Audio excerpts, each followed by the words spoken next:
Hey everybody, we've got a lot to talk about today. Lucid, the pro player, the world champion, did a video called We Need to Talk About Halo Infinite. He gave his thoughts about the game as a whole, both competitive and unranked, the state of Halo, and everything of that nature. So I figured it would be a perfect time for me to do the same. I wanted one definitive video summing up the current state of Halo Infinite, the franchise, how I really feel about it. It also gives you guys the opportunity to say how you feel about things. So today I'm covering the good, the bad, the things I've observed and noticed. It is the year 2024. Hard to believe it is the third year of Halo Infinite. It has seen its ups and downs, so let's get into it. So for the majority of Halo Infinite's life cycle, it feels like it's been playing catch up, fixing the game, getting to where it should have been at launch, and then finally Season 5 rolled around, and everyone was excited, like, yes, this is the game we should have had at launch. There was a lot of hope and a lot of excitement to see what could become of this game. And then seasons were cancelled. The feeling in the community was literally a balloon being deflated, and the main reason for this was we all saw the potential the game had, but the Microsoft suits said no. A lot of people also remember the Halo 5 era, where 343 really couldn't support Halo 5 and work on Halo Infinite at the same time, and people are very afraid it's getting to that stage again. You've already seen it with the latest operations on Halo Infinite. Halo Infinite hasn't seen any new weapons or vehicles outside of the Bandit, and it's like, okay, then why are you guys charging so much more for the shop items if you're clearly sunsetting the game? That doesn't make sense. People would happily support Halo Infinite and buy things in the shop. If one, you could buy individual items, the prices weren't so much, and there was actual content on the way. Unfortunately, so many people are still buying from the shop, I don't expect it to change. The latest example of this is 52 Australian for the latest bundle, which is half a AAA title in Australia. Absolute insanity. Now, another reason why people were confused, and I definitely noticed this when I was making videos, is Halo Infinite as a title, even to this day, is still doing good with population. Steam really isn't,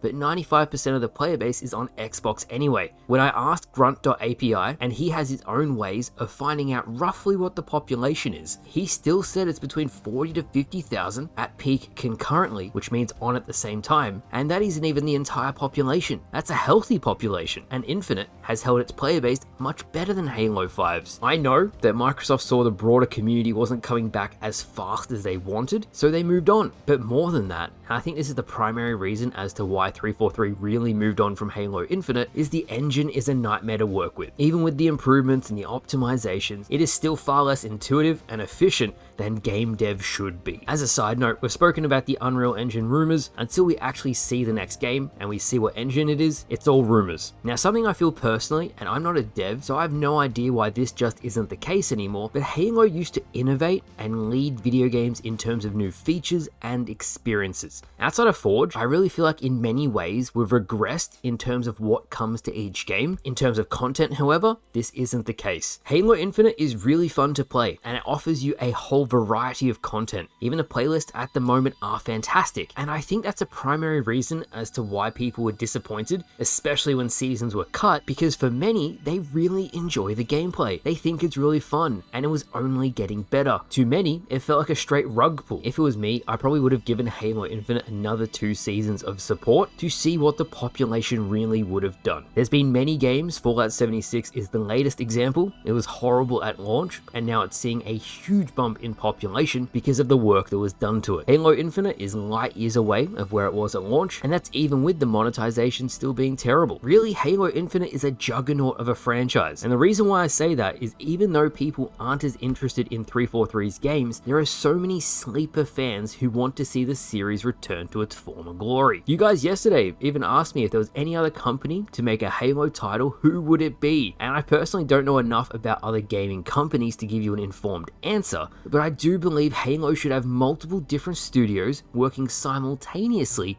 on multiple different projects, so there isn't this lull or limbo in between games coming out. There should be spin-offs, mainline games to further build the universe, and the Halo fans would love it. One of the primary reasons people don't resonate with 343's campaigns is because it takes 5 years for the next one to come out, as well as none of the games having a cohesive story. That's a video for another time, but I think spin-off titles would in some way take the pressure off the mainline games, both in terms of when the game has to come out and also in terms of overall scrutiny. What is going to be interesting is everything we've seen online is 343 is becoming more of an overseeing company now. but without actually being at Microsoft or 343, who knows what's happening behind the scenes. If we don't get a new game reveal this year for something Halo related, it'll be the longest in the franchise's history. But there are so many things that could be done within Halo's universe. I hope one day Microsoft sees the franchise's true potential. For now, Halo Infinite wise, I would expect a lot of Forge related content to keep things going until whatever comes next. But seriously, 343, get one singular dev to polish off the 90% finished items and get them into the players' hands. That'll keep people happy, and then I can shut up about it. However, there is the possibility the Falcon, the double barrel shotty, they're all being saved for the next game. 343 may feel like the new weapons and vehicles won't have a major impact, so to save dev time on the next game, they're going to be saved for then. We won't know until that game comes out. Personally, if you wanted to know my honest thoughts about Halo Infinite, I think it really sucks that my entire Oceania region, ever since the game came out, still can't connect to US lobbies. I have to use a VPN, and the new networking, while amazing that it fixed desync, no bullets register if you're on high ping anymore. There's no lag compensation. And I truly believe for Halo to reach the heights it had before, it has to be popular outside of America. It doesn't help that literally everyone I've spoken to outside of America feels like 343 has abandoned them because of that. I can still play it every day, and I can still do fairly well, but if you're someone who's just jumping on to play after work, you get really long search times, your bullets don't register, why would you play Halo? There are so many other games you can find local matchmaking matches, and that's a real shame. It also doesn't help, skill-based matchmaking feels like it's even stricter than before, the store prices raised even higher, and I've probably made 10 to 15 videos on social features, and yet Halo Infinite is the most anti-social game I've ever played. At the very least, I hope the next game has all the social features we need. So, my plan for the channel moving forward is if there's a large piece of news or update for Infinite, I'm going to cover it, and I'm also going to do like a weekly roundup of whatever Halo news comes out you guys need to know about. Then I'll be doing a longer Halo video per week on a certain topic. At the moment, I'm doing Halo 2 Lasso, full path,